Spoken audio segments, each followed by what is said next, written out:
those who were seeking freedom, freedom in mind, freedom in thought, freedom physically, emotionally. There had to be a building of the minds, a coming together of the minds. And as we know, those of us who are beneficiaries, I would say, of that earlier community building, it brings us to the point where we are today. And today is it's different than it was as 10 years ago. It's different than it was 20 years ago, different than it was even 30 years ago. There's a lot of organizations that have come, a lot of organizations that have gone. But during those different time periods, there was this sense of community building, the leadership, those who took on the challenge of that time during that time. Let's say during the Civil Rights era. We'll start at the Civil Rights era, where most of us know about Dr. Martin Luther King, for example. During that time, those who organized in the community, those who worked in the community,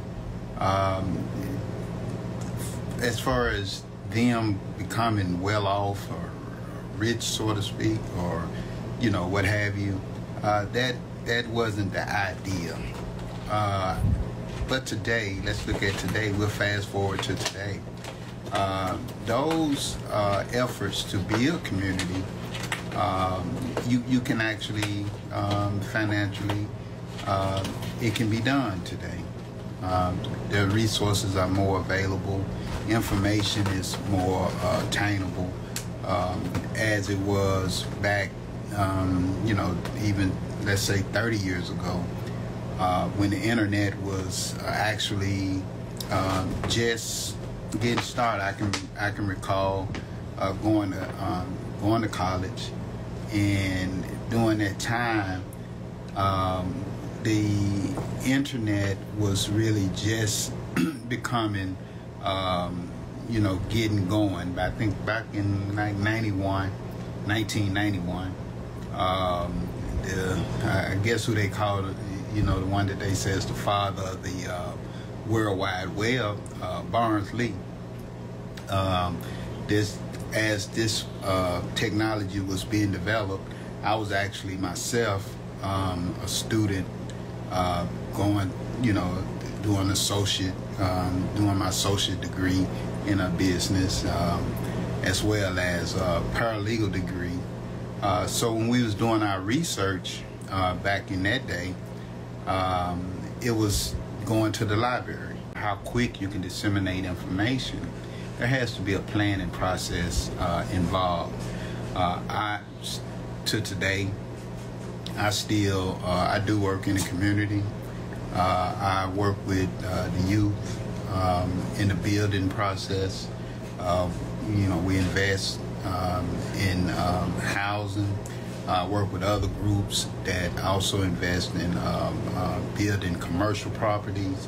So our effort today is, like I said, it's different, but all in all it's the same, because at the end we're trying to provide a better way for those of us who are here today. What we're faced with today is, how do those who have access to the information able to disseminate the information quicker than in the past? How do you use it in a way that this community can evolve? So we're always looking at evolvement, the ability to learn different languages. There was a time where, those who were enslaved weren't allowed to read or write or even have a thought, to a degree. Thoughts came, but to actually communicate. It's a science that the male produces the sperm, which has a head that fertilizes the egg. Well, once the egg is fertilized, then there's this process of the development of the body within the womb of the female. So once the female goes through once the development of the child goes through this development, then it's time for birth. The natural process is for the child to be born with the head coming out first. So once the child comes out, the head is first, and then the baby begins to develop from that stage. Well, the next thing that the baby does, once it begins to get around, crawl, the head is out first. And once that happens, the child begins to walk. The first thing that's on top is the head. So this is a natural process that we all have. It's understanding it and utilizing it for the betterment of mankind. In community building, there's a governance. You know, what's going to govern this community? How would it be governed? That's a part of the leadership. You know, understanding the building process. We've had people, African Americans, blacks, all over the world, who have developed civilizations. We were the first to develop civilization, according to history and research, coming out of Africa. Well, so civilization and the development of civilization didn't just start, you know, 400 years ago here in America. It's been here.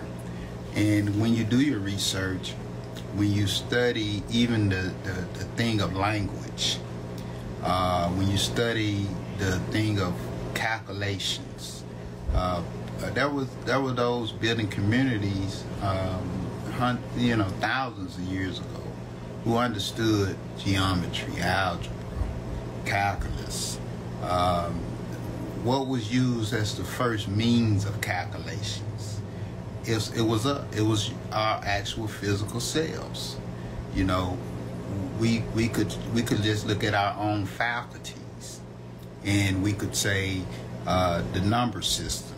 If back then the male had to go out, do the hunting, you know, do the fishing, do the crops, you know, cut the trees and build the houses, but it was physically demanding. And as we know, you know, the male and the female are different physically, so the demand at that time was what it was. So we fast forward to today. Do we change that, or do we understand our role? You know, there's different, today it's somewhat different. What role do the male play today, as opposed to the role that the female play today? Both still, there's a need for there to be a provider.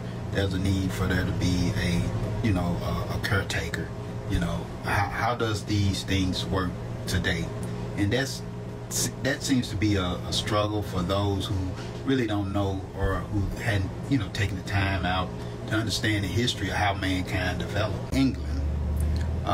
One of the things that stood out to me was my visit to York. And I had, you know, back in the 90s, I had did, you know, studies and what have you. You're trying to understand the difference in our,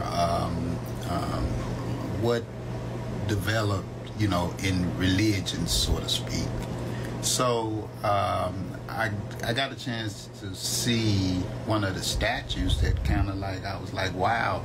And it wowed me because there was the Roman Empire. That some may be familiar with the Roman Empire. Well, the Roman Empire at one point was headed by Constantine. This leader of the Romans actually played a very critical role in how we today in America understand Christianity. For